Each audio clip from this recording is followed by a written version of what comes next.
bincang-bincang topik yang menarik nih. Topik menarik seperti apa sih, Zah? Sebelumnya kita kenalan dulu kali ya. Oke, boleh. Perkenalkan, aku Nadia Wirapasha sebagai host di sini. Dan juga rekanku. Halo semuanya, kalian aku Gladys Lira. Iya, jadi topik yang kita bahas kali ini tuh adalah tentang pemerintahan lokal yang ada di berbagai negara. Menarik kan? Menarik banget sih, Zah. Apalagi aku tahu ya, pemerintahan lokal itu unit yang ada di pemerintahan yang berada di bawah tingkat nasional, yang mereka bakalan mengurus atau mengelola setiap urusan-urusan lokal yang ada di daerah. Sekali.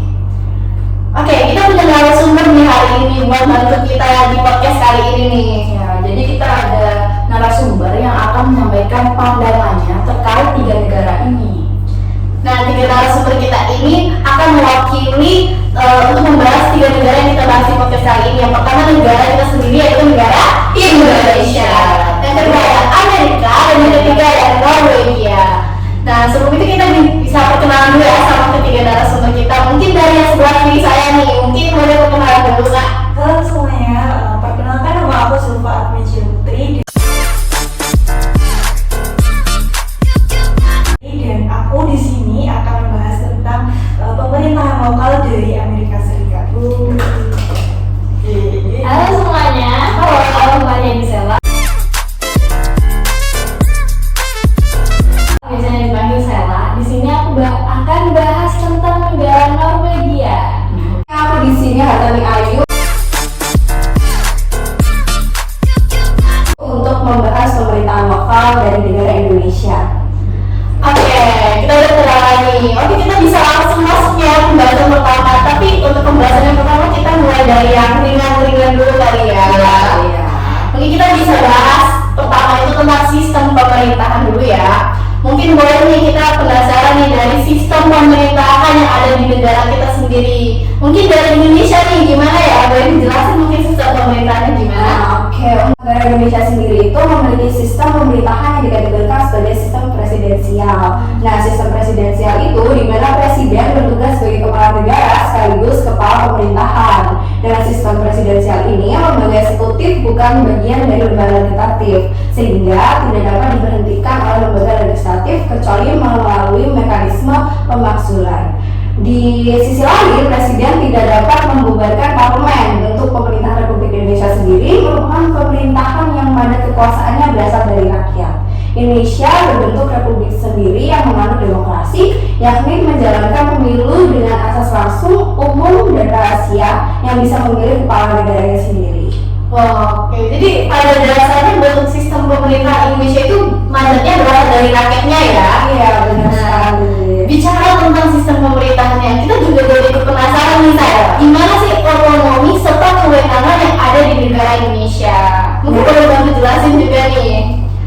Untuk otonom sendiri di daerah Indonesia, khususnya di DKI Jakarta, provinsi DKI Jakarta itu diletakkan pada tingkat provinsi yang penyelenggara pemerintahan provinsi DKI Jakarta ini dilaksanakan menurut asas otonomi, asas deskonsentrasi, asas tugas pembantuan, dan kekhususan sebagai ibu kota negara kesatuan Republik Indonesia.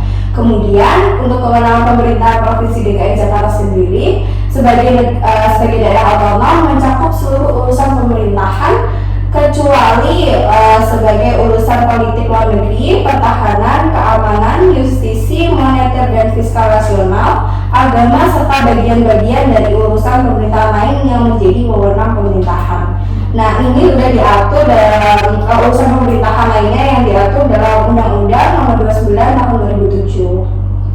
Wow, penjelasan tentang otonomi kewenangan dan kebijakan yang ada pada Indonesia dan jelasan sangat rinci nih oleh Mbak Ayu. Bahkan disebutkan juga asal dalam otonominya, kewenangan yang menjadi urusan pemerintah seperti pertahanan, keamanan dan sebagainya, dan juga kebijakan daerah yang dikeluarkan.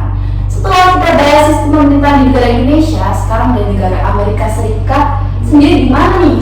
Ya, pemerintahannya, Mbak Silva.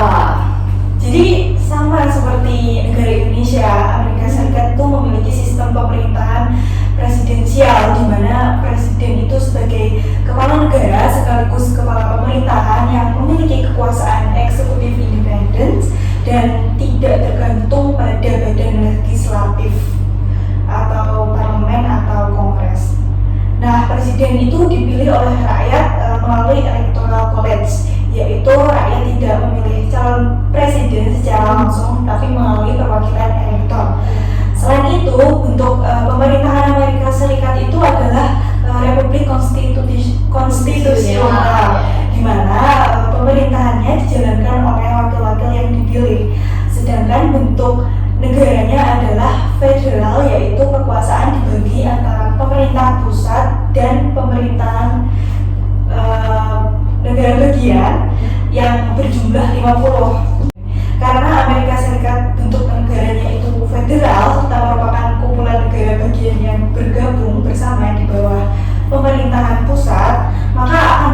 pula dalam hal pemerintahan lokalnya, pemerintahan negara bagian yang memiliki kekuasaan untuk membuat undang-undang, mengatur pendidikan, kesehatan, dan hal-hal yang tidak ditangani oleh pemerintahan federal. Lalu terdapat juga pemerintahan lokal di bawah tingkat negara bagian. Setiap negara bagian memiliki pemerintahan lokal yang berbeda-beda pula juga. Saya ambil contoh negara bagian California ya. Nah itu pemerintahan lokalnya itu mencakup beberapa tingkatan seperti kabupaten atau county, terus kota atau city, dan distrik khusus spesial distrik yang memiliki tanggung jawab dan otonomi untuk mengelola urusan lokal. Oke, jadi bisa kita simpulin ya bisa bahwa perbedaan yang bisa kita lihat di sistem pemerintahan negara Amerika sendiri ini tuh dapat kita lihat dari pemilihan umumnya ya Mbak ya. Karena dia dilakukan melalui sistem tadi yang namanya electoral college atau lembaga pemilih. Betul sekali. Setelah kita dengarkan sistem pemerintahan yang ada di negara Indonesia dan Amerika, kita juga ingin tahu nih bagaimana sih sistem pemerintahan yang ada di Norwegia. Nah, sistem pemerintahan yang di Norwegia ini berbeda nih dengan Indonesia dan Amerika. Sistem pemerintahan di Norwegia adalah konstitusi monarki parlementer, yaitu sistem pemerintah yang dipimpin oleh raja. Di Norwegia, raja adalah kepala negara, namun tidak memiliki kekuasaan politik yang nyata. Raja berperan sebagai simbol persatuan, panglima tertinggi angkatan bersenjata, dan kepala pejabat diplomatik di luar negeri. Perdana Menteri Norwegia biasanya adalah pemimpin dari partai mayoritas atau koalisi mayoritas. Pemerintahan tata kerajaan adalah putra satu-satunya. Putra mahkota melaksanakan berbagai fungsi yang sama seperti tugas raja, seperti halnya istri raja. Putra mahkota juga bertindak sebagai wali ketika raja tidak ada. Wah, cukup jauh berbeda ya sistem pemerintahan di negara Norwegia dibandingkan sistem pemerintahan yang ada di Indonesia dan Amerika. Nah, tentunya sistem pemerintahan tiap-tiap negara itu memiliki ciri khas, baik dari negara Indonesia, Amerika, dan juga Norwegia. Ya benar banget sih itu kata kamu. Nah, kalau tadi sistem pemerintahannya kita bilang yang berbeda-beda. Jadi kebijakan publik yang ada di dalam suatu negara itu pun juga ikut berbeda-beda kan, mulai dari Indonesia, Norwegia, Amerika. Nah, kita bakal bahas nih setelah sistem pemerintahan kita bahas kebijakan publiknya. Mungkin kita bisa bahas dari 3 aspek. Pertama pendidikannya, kedua apa nih kesehatannya, terus ada ekonominya. Ya, bicara tentang kebijakan publik nih, kita perlu tahu banget nih bagaimana sih kebijakan yang ada di daerah di negara Indonesia, Amerika, dan Norwegia itu. Mungkin paling pertama yang kita bahas tentang pendidikan. Ya, bicara tentang kebijakan publik yang perlu kita ketahui ini, bagaimana sih kebijakan yang ada di daerah di negara Indonesia, Amerika, dan Norwegia itu. Mungkin topik pertama yang kita bahas itu mungkin tentang pendidikan ya. Kebijakan pendidikan sendiri kan menjadi topik yang menonjol di setiap daerah dan negara ya. Karena melalui pendidikan itu akan melahirkan generasi yang berkualitas di negara tersebut. Setuju banget sih. Mungkin kita bisa mulai lagi nih kembali ke Kak Ayu atau Mbak Ayu. Gimana sih kebijakan publik yang pendidikan yang ada di Indonesia sendiri? Nah, untuk pendidikan kebijakan yang ada di Indonesia, khususnya untuk di DKI Jakarta itu, mereka dalam sarana pendidikan itu ada dimulai dari taman kanak-kanak sampai ke perguruan tinggi. Nah, semua warga negara di Indonesia itu harus mengikuti pendidikan wajib selama 12 tahun, yaitu dimulai dari 6 tahun di sekolah dasar, 3 tahun di sekolah menengah pertama, dan 3 tahun di sekolah menengah ke atas. Nah, untuk kurikulum sendiri yang digunakan saat ini itu untuk menerapkan sistem pembelajarannya saat ini digunakan kurikulum merdeka yang diluncurkan Mendikbudristek pada Februari 2022 lalu sebagai salah satu program Merdeka Belajar untuk meningkatkan kualitas pembelajaran. Kurikulum merdeka sendiri berfokus pada materi esensial dan pada pengembangannya pada pengembangan karakter dan profil pelajar Pancasila. Wah, jadi kita juga penasaran nih. Tadi kan kebijakan-kebijakannya ini juga cukup intens ya. Terus juga tadi Mbak Ayu juga ada bilang tentang kurikulum yang ada di sini di Indonesia ya. Nah kita perlu tanya nih, apakah ada permasalahan atau isu mungkin permasalahan dari masyarakat pasti selalu ada di sini ya, tentang kebijakannya. Mungkin ada nggak ya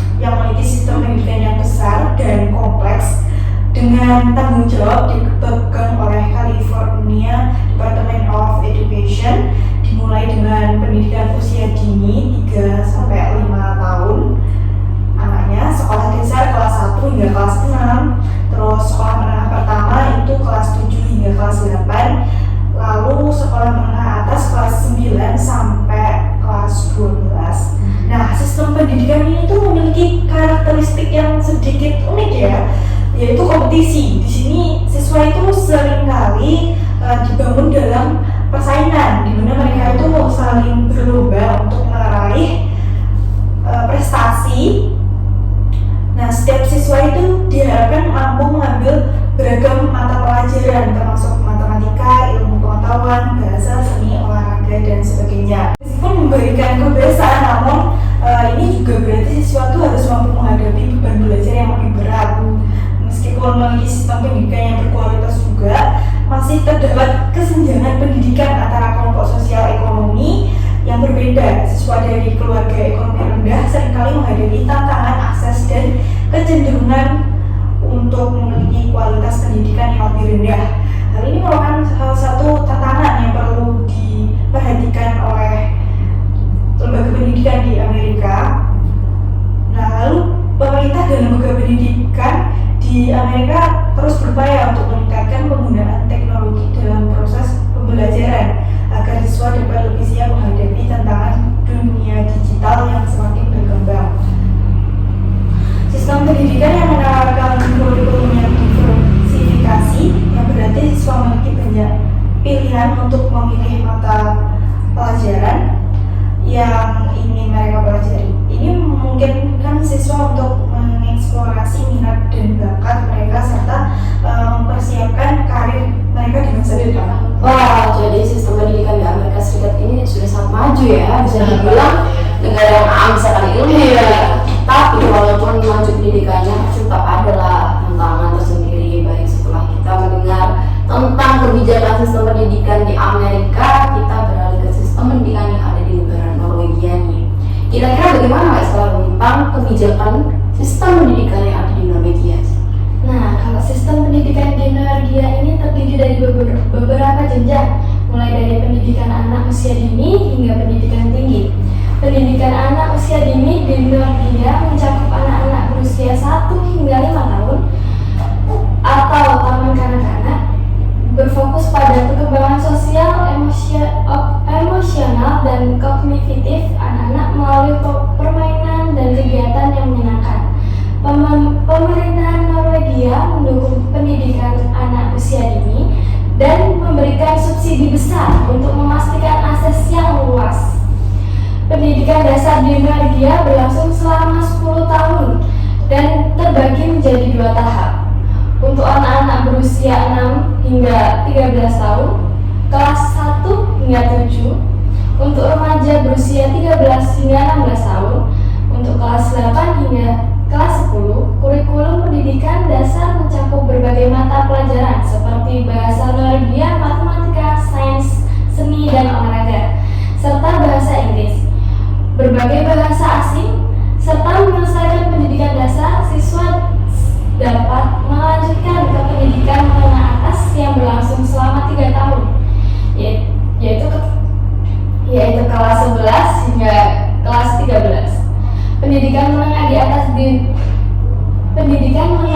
atas di Norwegia terbagi menjadi jalur akademik dan jalur kejuruan. Pendidikan tinggi di Norwegia terkenal karena kualitasnya yang tinggi dan banyak program-program yang diajarkan. Karena kualitasnya yang tinggi dan banyak program yang diajarkan dalam bahasa Inggris untuk menarik mahasiswa internasional, biaya pendidikan tinggi untuk warga negara Norwegia dan negara-negara Uni Eropa biasanya sangat rendah atau gratis. Di Norwegia juga sangat menekankan pendidikan yang inklusif dan adil. Siswa dengan kebutuhan khusus mendapatkan dukungan yang diperlukan untuk berprestasi sepenuhnya dalam pendidikan. Program pembelajaran individual sering disusun untuk memenuhi kebutuhan masing-masing siswa. Pendidikan di Norwegia adalah contoh yang luar biasa dari sistem yang menempatkan kesejahteraan dan perkembangan holistik siswa di pusat perhatiannya. Dengan fasilitas yang lengkap, guru yang berkualitas, pendekatan inklusif, dan dukungan keuangan yang memadai, di Norwegia berhasil menciptakan lingkungan pendidikan yang ideal untuk generasi masa depan. Keunggulan ini menjadikan sistem pendidikan di Norwegia sebagai salah satu yang terbaik di dunia, menginspirasi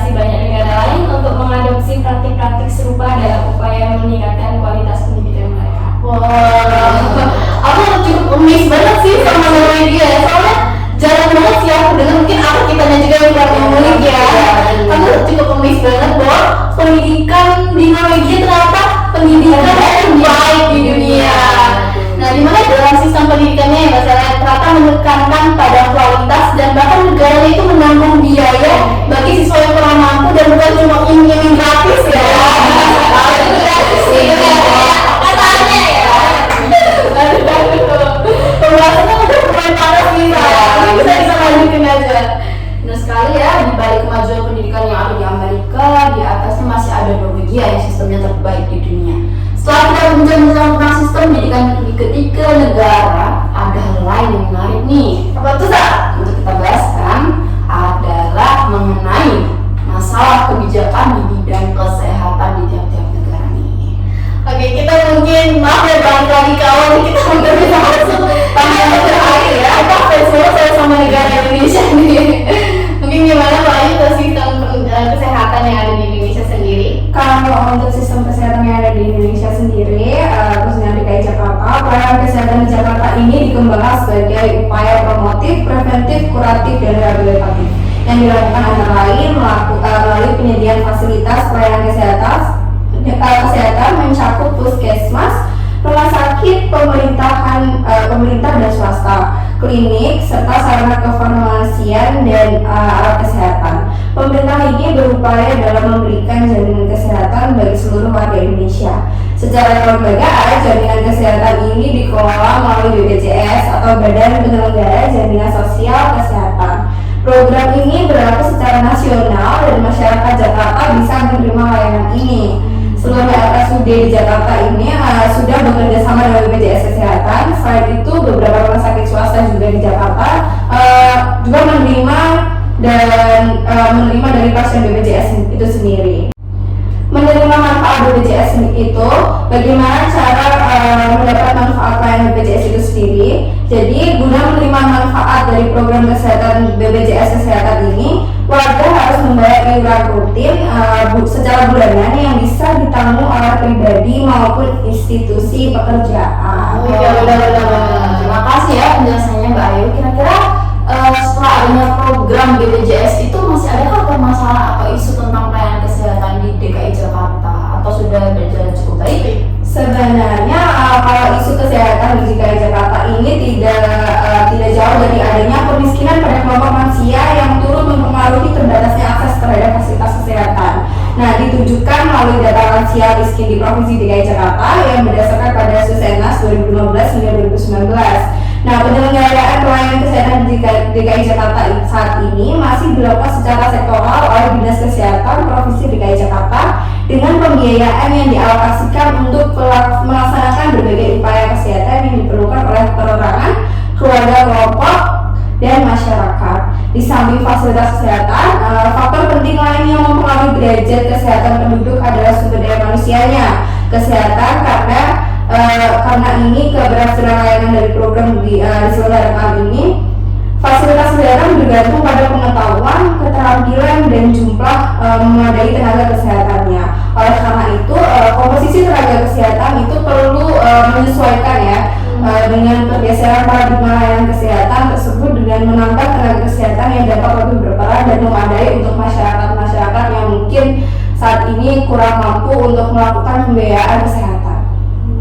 Jadi bisa kita simpulin ya Mbak Ayu, kalau ternyata walaupun udah ada nih program BPJS yang dibuat oleh pemerintah, tapi itu tidak memungkiri kalau akan adanya ketidaksetaraan terhadap masyarakat yang kurang mampu ya. Semoga untuk kebijakan pemerintahan pelayanannya diperbaiki lagi ya. Oke, betul sekali. Mungkin ya kita bisa saja kita simak kebijakan sistem kesehatan dari negara Amerika Serikat. Bagaimana mungkin tanggapannya? Nah, jadi sistem penyediaan layanan kesehatan di Amerika digambarkan oleh sebagian orang itu terbaik ya di dunia karena teknologi medisnya yang maju. Di Washington DC, Presiden AS Joe Biden mengumumkan rencana untuk memperluas akses ke layanan kesehatan dengan mengusulkan perubahan pada UU Layanan Kesehatan Affordable Care Act (ACA) atau lebih dikenal dengan Obamacare ya.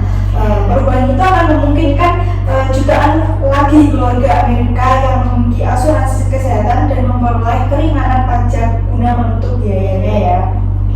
Lalu pemerintahan pusat itu mengelola program kesehatan nasional seperti Medicare dan ACA, sedangkan pemerintahan negara bagian memiliki tanggung jawab besar dalam menjalankan dan mengelola program kesehatan lokal tersebut. Nah, serta alih-alih sistem pembayaran tunggal, Amerika Serikat memiliki campuran program sektor publik dan sektor swasta. Program sektor publik meliputi tiket, Medicaid, pemberian perawatan kesehatan kepada populasi yang kurang terlayani. Sektor swasta mencakup sebagian besar rumah sakit komunitas, layanan profesional, fasilitas perawatan, gerai retail yang menjual produk medis, misalnya obat resep, peralatan medis yang tahan lama. Wah, jadi kalau dilihat dari kebijakan di bidang kesehatan nih, Amerika lebih unggul ya daripada Indonesia. Harga kesehatannya pun bisa membuat kebijakan di Amerika tuh menjadi lebih yang terbaik gitu di dunia. Dan terperan gitu dalam kesehatan. Ya kita nggak bisa begini juga ya kenyataannya. Oke, kita mungkin bisa langsung lanjut ya, biar kita makin lihat nih perbedaan dari setiap negara. Mungkin langsung masuk ke Norwegia, gimana nih Kak tanggapannya? Nah, kalau di Norwegia sendiri menghabiskan 8,1% dari PDB untuk layanan kesehatan. Penempatannya di antara negara dengan pengeluaran layanan kesehatan tertinggi di dunia. Jumlah tersebut setara dengan 47 miliar US dollar atau 8.637 US dollar per warga negara per orang loh itu. Pada tahun 2022, sistem kesehatan dan kesejahteraan sosial di Norwegia sebagian besar dibiayai publik, terutama melalui pajak asuransi nasional dan kontribusi gaji.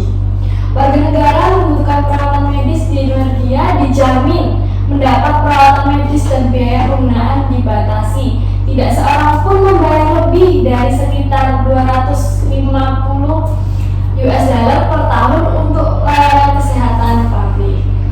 Pemerintah nasional bertanggung jawab atas perawatan rumah sakit dan perawatan khusus yang dikelola melalui 4 otoritas kesehatan daerah. Kota Madya bertanggung jawab untuk menyediakan perawatan premier, pencegahan, dan keperawatan. Dalam layanan kesehatan spesialis, keempat wilayah kesehatan bersama-sama memiliki Norwegian Hospital Procurement Trust dalam periode 2020 sampai 2022. Lembaga ini melaksanakan 2.700.000 pengadaan dengan nilai total sekitar 6,4 miliar US dollar, di mana 80% dari pengadaan tersebut adalah untuk lembaga kesehatan. Wah, kalau dari negara Amerika yang tadi tuh program dan sistemnya yang terbaik di dunia, kalau dari Norwegia nih mungkin dari pengeluaran layanannya ya. Iya, benar-benar. Jadi kedua negara itu emang sama-sama unggul ya. Jadi perbedaannya kalau Amerika tadi tuh dari programnya yang unggul, sedangkan Norwegia itu pengeluarannya itu unggul. Oke, keren banget ya.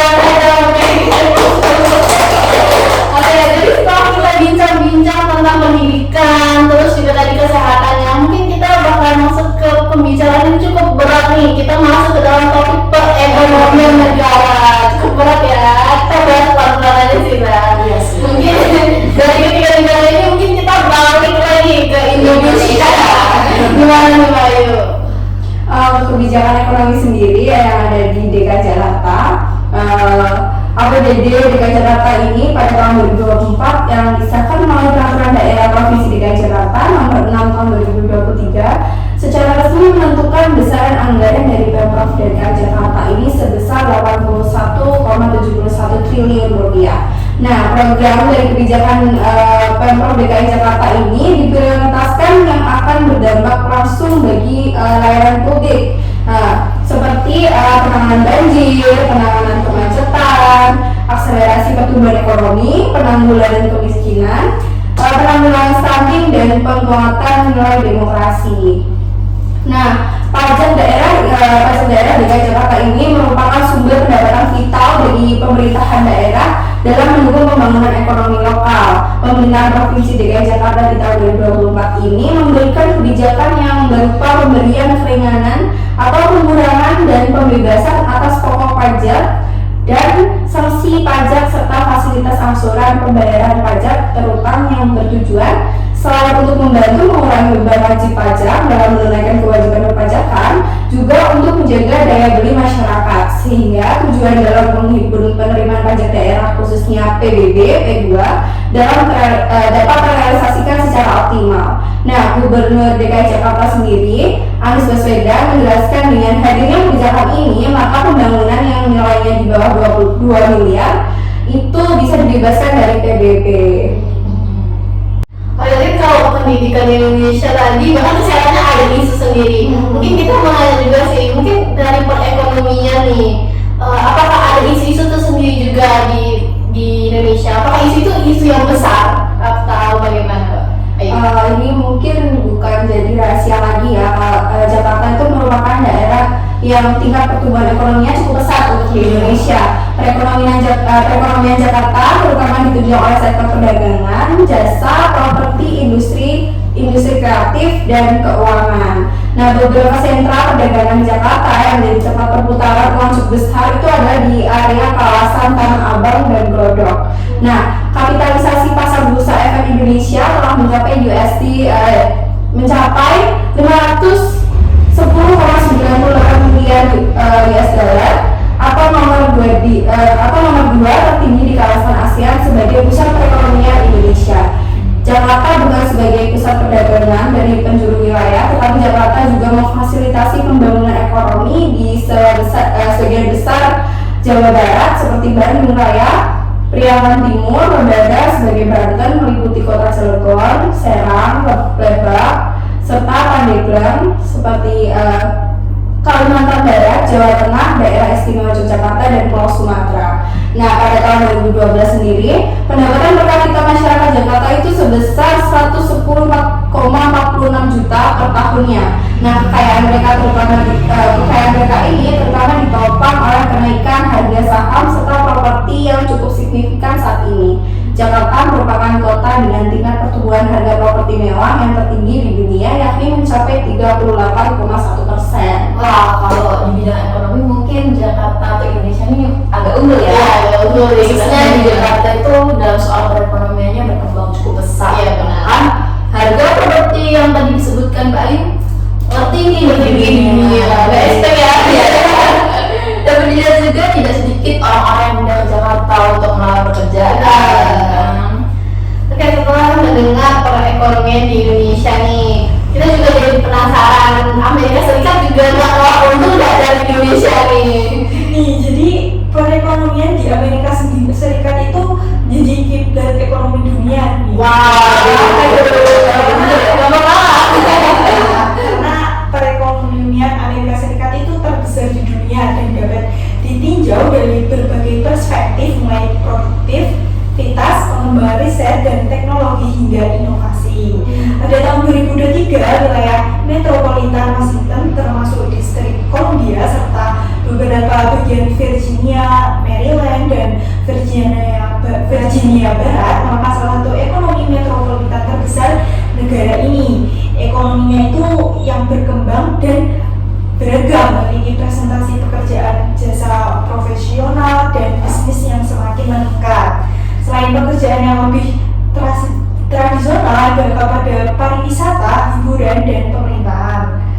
Antara tahun 2009 sampai dan 2016, produk domestik bruto per kapita di Washington DC itu secara konsisten menduduki peringkat atas. Produk domestik bruto per kapita secara konsisten menduduki peringkat teratas di negara bagian AS. Pada tahun 2022 pada tahun 2022 tingkat pengangguran wilayah statistik metropolitan adalah 3,1%, peringkat 171 dari 389 wilayah metropolitan sebagai mana yang ditetapkan oleh Biro Analitik Ekonomi AS. Lalu pada tahun 2019, Washington DC memiliki pendapatan rumah tangga rata-rata tertinggi di AS sebesar 92.226 US dollar. Bener ya, berarti jadi Amerika ini emang dia unggul banget ya dalam teknologi dan inovasinya ya. Jadi sehingga Amerika ini kita bisa katakan dia bisa mampu menjadi pusat gravitasi ekonomi global. Dan kalau begitu juga Amerika Serikat ini bisa berfungsi dong ya sebagai tolak ukur bagi negara-negara lain dalam hal produktivitasnya. Selanjutnya nih kita ikut penasaran bagaimana perekonomian yang ada di negara Norwegia. Mungkin kalian bisa kasih nih tanggapan informasinya yang udah didapetin.